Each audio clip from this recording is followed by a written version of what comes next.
My name is Donna Milani Luther. I'm head of Inly School. And Inly is delighted to host our second annual Food for Thought evening. Through this effort, we're delighted to bring more parent education about allergies to the South Shore and to support the great work in this area being done by some of the best and brightest doctors and nurses at MassGeneral Hospital and Boston Children's Hospital. We are so grateful that you are all willing to spend time with us. And we are also grateful that all of you are willing to come out on a Tuesday evening and in certainly tight quarters. We weren't expecting this big a crowd, so thank you.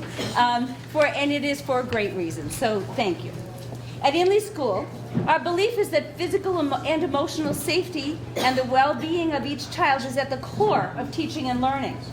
If a child feels safe, we will be able to engage them, and they will be able to learn. It's quite simple and extremely complicated with the safety issues that face us in the 21st century. It was this thinking that led us to make the decision to go completely nut-free in 1999. And now we believe that families seek us out for this reason, as the average allergy population in a school is approximately 7%, and at Inly we have more than double that percentage in our student population. In addition, as we educate young children, as young as 18 months at our school, we're aware of and responsive to emerging allergies in those young children. We were the only school to win the Food Allergy and Anaphylaxis Network's Allergy Awareness Award in 2012, so we're very proud of that. We are a school that believes in, we are a school that believes in inclusion. Therefore, we have very stringent checking policies with everything that comes into the school, from food to hand soap to birdseed. And if there's an occasional lesson where a child with an allergy can't handle the birdseed, for example, we include that child as the photographer for the event. So we're always trying to figure out how to make all children welcome and included in every single thing that we do at the school. There's a nurse on our premises daily for all regular school hours. Our school nurse is not only an RN, but a family nurse practitioner as well. She's established a dedicated EpiPen phone emergency protocol, has extra undesignated EpiPens at the school, and each of our teachers is trained to recognize symptoms and respond to emergencies. We've also hosted a number of speakers over the years to help inform parents and children with allergies. No place or no school is perfect, however, we sure try.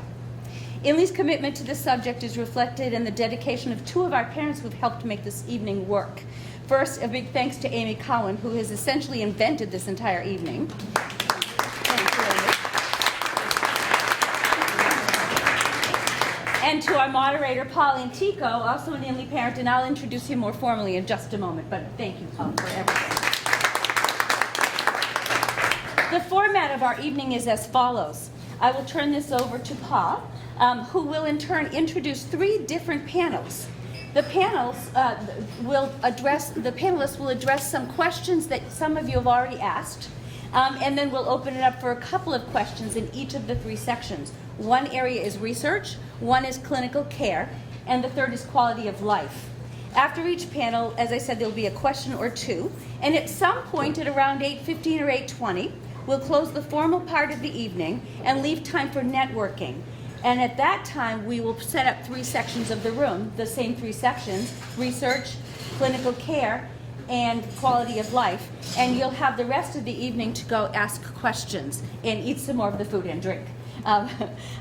We would also ask that you respect the donated time of all of these fabulous people that have traveled far and wide to come here. So we will close down at 9 o'clock so that they can get on their way and back to their work. So now I'm delighted to introduce Paul Antico. Paul is a former board president of Inly School and the founder and CEO of Allergy Eats, the largest guide to allergy-friendly restaurants across America. Paul is a strong advocate for the food allergy community, serving on a number of nonprofit boards, and is also a sought-after speaker to both the food allergy community and to the food service community. So, Paul, thank you for being here, and welcome. Thanks, Donna. And I can't stress enough, having been a parent of 5 children at Inly School and 3 with food allergies, the terrific job that Donna and the team have done, and Ryan, school nurse, is here today and does a great job with the kids every day, so thanks. you guys don't want to hear about allergies, but all I can say is, since many of you are aware of us, if you haven't tried us since December, we're redesigned, redeveloped, and spectacular. So, enough about that. We are in the presence of greatness today, and I say this because we truly have an amazing lineup of some of the best doctors and nurses in Boston in the food allergy area. And it's truly so hard to appreciate the value of everybody here. I don't know how many of you know, but Boston is really a hub of some of the best food allergy centers in America and some of the best researchers in America. So you're seeing the best of the best, and I can't stress that enough. And this isn't just lip service because they're here. This really is the best of the best here. So, and Amy, who really did all the work and was able to coordinate everyone coming, thanks to Wayne and Lynda and everyone. Please just give them a round of applause. It's so hard to get down here from the city, and we really appreciate it. So Donna explained the format. I will say there's a little bit of a concern. I'm going to be holding my watch because there's so much to talk about. There's so many great questions. And with 3 panels and about an hour, it's 20 minutes. So we've got some questions that people had asked in advance that I'll go through with the doctors and the nurses on the panel. And I'd love to be able to open it up to questions while they're here. We might have to save a lot of those for the breakout, so I just warned that in advance because they have a lot to say, and it's going to be great stuff one way or the other. So let me get started. I'm going to introduce Dr. Shreffler and Dr. Schneider from MassGeneral and Children's, respectively, and I'm going to let them then introduce the other members of their teams that are on each of the individual panels. So I'll just do the 2 and have them do everyone else. Dr. Shreffler is the Chief of Pediatric, Allergy, and Immunology, and the Director of the Food Allergy Center at MassGeneral, as well as an Associate Professor at Harvard Medical. You're also a Fellow at the QADA, the American Academy of Allergy, Asthma, and Immunology. Don't try to say that fast. An active peer reviewer for numerous grant study sections and journals, including the prestigious Journal of Allergy and Clinical Immunology, and an NIH-funded investigator focused on food allergy, where he's been the principal or co-investigator on a number of clinical trials. So thank you for coming. And Dr. Schneider is the Professor of Pediatrics at Harvard Medical School and Director of the Allergy Program, the Division of Immunology Clinical Research Program, and the Atopic Dermatitis Center at Boston Children's Hospital. Dr. Schneider is the Director of the FAIR Food Allergy Clinical Center of Excellence at Children's, and an investigator for the NIH-sponsored Atopic Dermatitis Research Network. Dr. Schneider's current food allergy research interests include innovative therapies for food allergy and quality of life in food allergy. That's a lot. Sorry to talk fast, but there's a lot there, and that was really the condensed version. It's great. So if you 2 wouldn't mind then introducing the other members of this panel, we'll get started. Sure. So I'll start. This is Dr. Sarita Patil. Sarita is an internist and allergist in the adult division of rheumatology, allergy, and immunology, and an instructor at Harvard Medical School. I've had the privilege of working with Sarita as a colleague in our group for a few years now because she joined my lab and is doing really exciting research on the role of B cells in food allergy and specifically in oral immunotherapy and the mechanism that they may play in outcomes in that context. So pleased that Sarita could be with us. And that's it for our side for this panel. So I'd like to introduce Dr. Hans Oettgen, who is the Children's Hospital Professor of Immunology at Harvard Medical School and Associate Chief of the Division of Immunology. Dr. Oettgen's lab employs a wide array of tools, including mouse genetic models and clinical samples, to study the interactions between food allergy, mast cells, and IgG and IgE antibodies.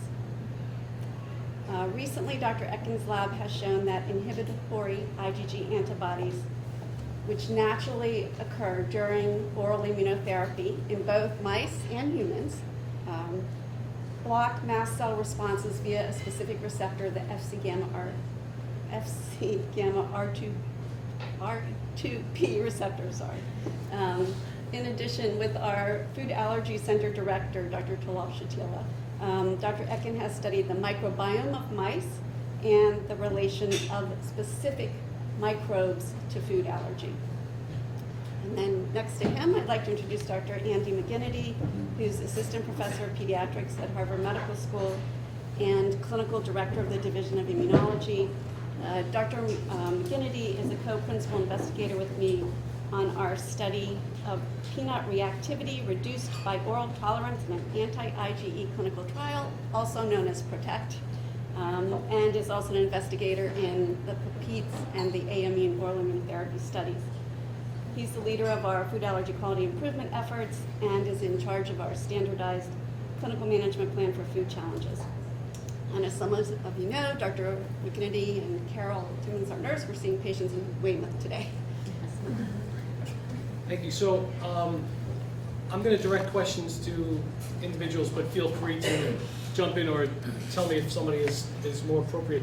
But I'll start, Dr. Shreffler, with you, with the most basic question that people ask all the time, which is, what work's being done to determine the cause?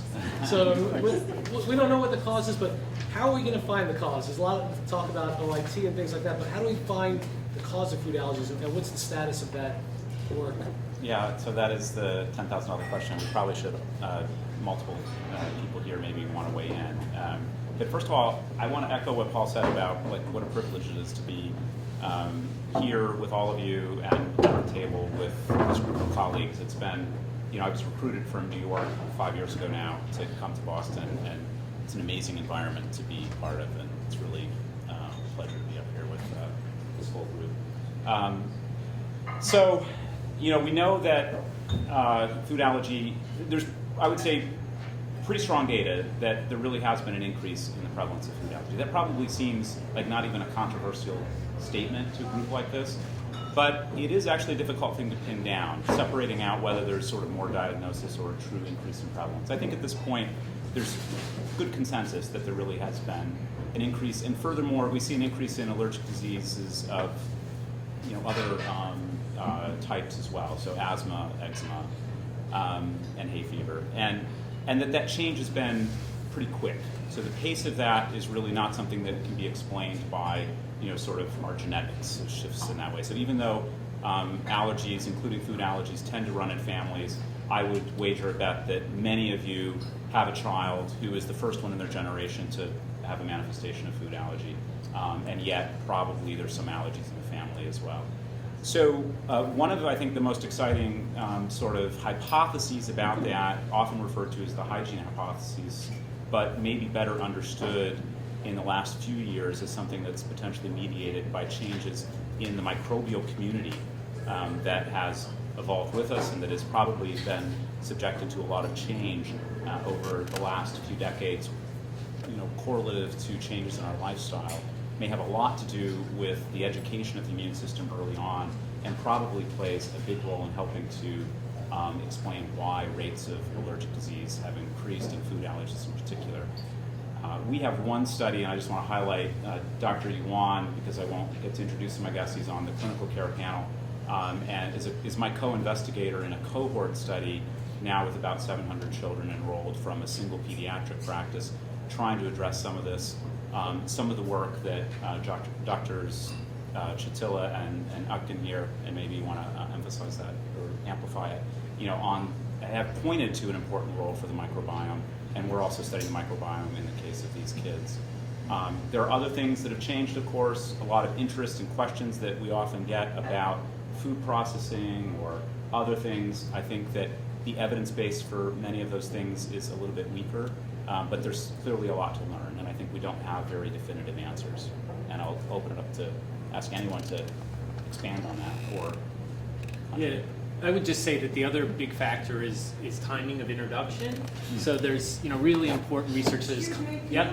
You need to please speak up. It's hard to hear back here. Okay, so I think that the other big factor that's really become clear over the last couple of years is timing of introduction. So I was preparing for a talk, and I found a review from 2004, which is when I finished my fellowship, that clearly stated that kids at risk of food allergy should delay introduction of commonly allergenic foods until they're older. And the data from the LEAP study and now the EAT study and other studies that have come out in the last couple of years clearly show that early introduction of foods helps prevent allergy. There are a lot of issues and problems around that, but really I think as a community we were giving the wrong advice to patients for a number of years, and that, while probably not the dominant factor, has played a big role in the increase we've seen in food allergies. Dr. Oettgen, sorry, go ahead. Yeah. Wayne alluded to the hygiene hypothesis, which sort of makes it seem like it's a problem with being too clean. Can you be really It's- loud? Wayne alluded to the possibility that the increase in food allergy might be related to the hygiene hypothesis, which is the idea that we're too clean and there aren't enough bacteria around. And I think what we've appreciated over the last decade or so, it's probably more complicated than that. Rather than being cleaner, it's a shift in the communities of microbes, microorganisms that populate our intestines. We have more bacteria in our intestines than the total number of cells in our body. And things like antibiotic use, the types of foods, including processed foods that we eat, the route of delivery that we're brought into the world by, cesarean section versus vaginal delivery, they all affect those populations in our intestines, and probably in very complicated ways have led to shifts in our allergic responses to foods. Great, thank you. Dr. Patil, I'll ask you, but again, whoever feels the most appropriate to answer. Testing hasn't been perfect, right? We've got scratch tests, we've got blood tests. The numbers I've always heard is 50% false positives. We've heard about this basophil activation test. What is the status of tests right now, and when will we get to the point where you think tests will not only be more accurate, but we might even get a sense for not whether or not a child is allergic to a food, but whether or not they would be at greater risk of anaphylaxis? Where do we stand on the testing front? So this is a really complicated question that I think we all grapple with, on a daily basis, especially when people come to see us to try to figure out whether or not someone's having an allergic reaction. And it's complicated because I think that classical tenet of allergy that I think is still true was taught to me during fellowship, and I think will always be true, is the patient is always right. And that is that the clinical history that the patient gives us, that someone comes to the table with, is probably the single most important determinant of how we interpret the tests that are before us. Having said that, that means that essentially none of the tests that we have are perfect without a clinical understanding of what happens for us to even think about investigating it. And you're right that the false positive rate or false negative rate of these tests is very high, which makes them very imperfect, but makes them better when we have an idea ahead of time if we think something is going to make us think more likely that the test's positive result will diagnose them with allergies. What we have appreciated better in the last few years is there are a couple of new tests that help us kind of refine our ability to understand someone's response. So, for example, the antibody tests, the allergy antibody IgE tests that we do for complex proteins like peanut can now be broken down into components, so different types of or particular proteins within the peanuts. And we found that testing for those components can sometimes be better than testing for the whole component, or can at least help us understand when we're getting results that don't make sense. And then the other thing that's also come down the pipeline is this basophil activation test, which is basically using an allergy cell that's in all of our bloods, testing it by looking at how it responds to stimulation by an allergen. And this test as well can help boost kind of the other tests and our interpretation of all the tests in a particular clinical context. So all that is basically my way of saying that if a test is positive or negative, it can be helpful, but not completely diagnostic on its own. Is there anything, and for anyone to answer, is there anything in the pipeline of testing that would help? For example, with the LEAP study, I know that the one of the caveats was they had to take out the children with peanut allergy. So if when we have a child and we've got kids already with a peanut allergy, and I'm afraid to give them peanuts for 2 years, will we get to the point, do you think, where there's a test that can tell us without actually having our child ingest a peanut and find out the hard way? I'll take a stab. I mean, I think that there will be progress on that front. I think the component allergen testing is a step along that line because it's a more specific test. So one of the reasons I think this is so confusing is that we know that IgE is necessary for having an immediate reaction, and yet a lot of people make IgE, at least as it's most often measured, without having significant clinical reactivity. And then furthermore, to really get at the question that is so important to a lot of you in the room, which is how at risk is my child, how severe might they react, how sensitive are they, how careful do I need to be about low-level exposures. We have to better understand how much variability is determined by the individual patient, because there's so many variations in the real world, like starting with how much was accidentally ingested to begin with, right? So there has been a lot of progress, I think, on a few fronts that's helping in this regard. One of them has actually been driven in part by the fact that there are finally sort of phase 3 clinical trials that both of our centers are participating in, where the primary endpoint is what's called the eliciting dose. It's the amount of allergen that someone reacts at. And it turns out that although there is variability in that, and there are things that will modulate it, so for example, if you eat something and then go, run hard, you will be more sensitive than you were if you were at rest. Nevertheless, it's a relatively stable clinical feature, so much so that the FDA says, yes, you can use that. You can use the comparison of what your eliciting dose was before treatment to what it is after treatment as a way to validate that this is an efficacious intervention. And so now we have, I think, more opportunity than ever to ask, of all the things that we can measure, how many of them really help us predict something like the eliciting dose? Because it does seem like that is likely to be an important variable in how sensitive people are in the real world as well. And so there are some things on the horizon. I mean, it does look like basophil reactivity varies in people that are very sensitive at low eliciting doses versus those that are at high eliciting doses. It does seem like things like features of the antibody to a given allergen that are measurable may help to predict something like that eliciting dose. So I think it'll improve, Paul. Sure. But unfortunately, I still think that we have a long way to go before we don't have to do things that feel kind of 19th century, like food challenges, to address some of these things. I'll stop there because it's already enough time. I would just say I find it incredibly frustrating as a clinician to have to tell people, I think you have a 70% chance of passing and not really being able to give accurate information. And I think it's also a huge problem for research studies, because really you have to do a food challenge, do your intervention, do another food challenge, then maybe see how they do for a few months. And this makes it really difficult, really expensive, and gives people a lot of pause about participating in studies and putting their child through 2 or 3 food challenges to a food they know they're allergic to. Imagine if we had a test that you could do, a blood test or a skin test or something, do the intervention, and then just repeat that test, so there was really no risk to the child, no food challenge. That would make studies a lot easier, a lot more patients would participate, and there would be a lot less risk, they'd be a lot less expensive. So I think this is a really central question in our field right now. And Hans has shown, for example, and others as well, including us, that, for example, interventions like oral immunotherapy that help people clinically also change the way things like basophils react. And so that gives us hope. Well, you're going to jump my next question, which was, and I was going to aim it for Dr. Schneider, but again, feel free to jump in. So Dr. Schneider, you and I have spoken in the past about your work on oral immunotherapy, and there are a lot of trials around the country happening there. We've all read about, or not all, but a lot of us have read talk about the peanut patch.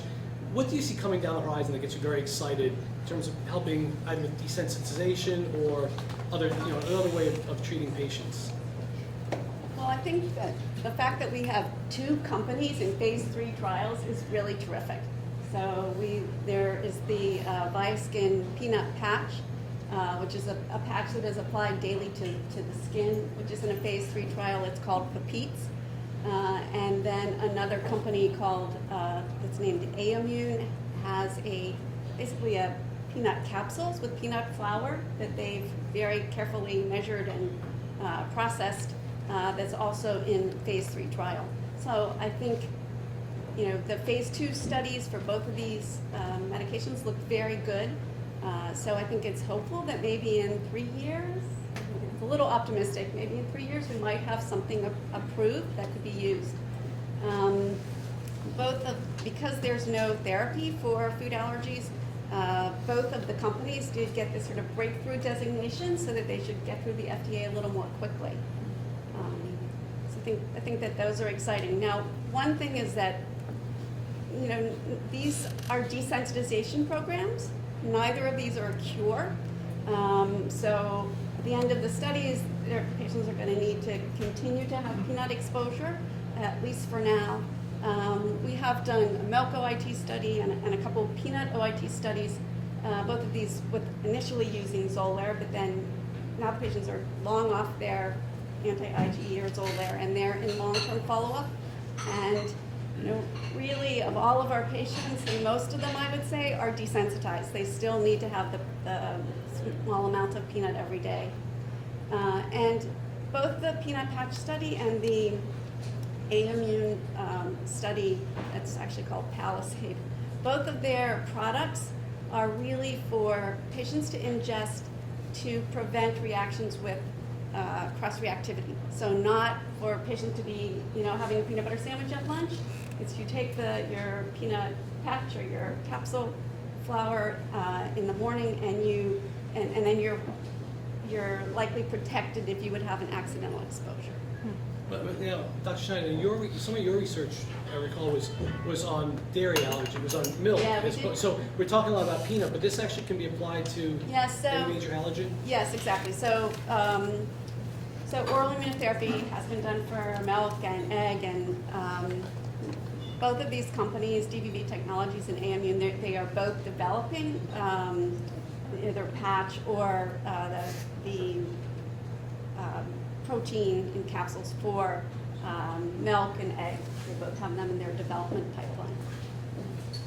So there's good hope for a treatment in the nearer term, meaning the next 2, 3, 4 years, I think while so. we kind of search for a cure. Right, exactly. I think there is hope for treatment in a few years. Great. I'll ask one more, and then we'll see if we have time for questions. But and anybody answer this, but given the current state of where we are, where are the research dollars best spent? What are the most promising treatment besides MGH and Children's Hospital? Gotta make sure we say that. Right. Well, actually, it's true. I mean, you guys both have centers that are very broad, so I will give that plug because it certainly is true. But in which areas would you feel is the best places for the community of food allergy research to be investing time and money? What's most promising? I think Hans should take the lead. I think that what you've heard so far tonight is that there's sort of multi-pronged approaches to looking at food allergy, and they have to proceed in parallel, so I don't think you can really prioritize necessarily one over the other.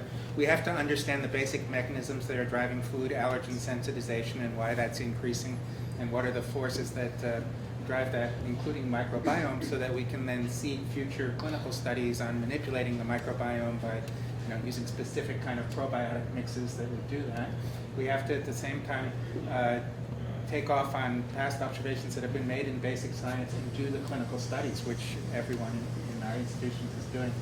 I think it's hard to put one ahead of the other, but I think it's really key to push both the basic discovery in food allergy so we can seed new ideas, and to translate them into the clinic, and to push clinical research at the same time. Do you have enough time? So I so strongly agree with that I feel I'm bouncing in my seat. I mean, the real transformative change, that seems redundant, is not going to come, I don't think, from immunotherapy with whole allergen extracts. Right, we're still a little bit stuck in this is almost a 19th century intervention. As important as it is, as likely as I think it will hit its endpoint and be approved and offer some improvement over the status quo that we currently are in, I think that real transformation will rest on much better fundamental understanding of root causes and of the mechanisms of IT when it works for the small subset who really have a very durable and favorable outcome versus those who just have desensitization.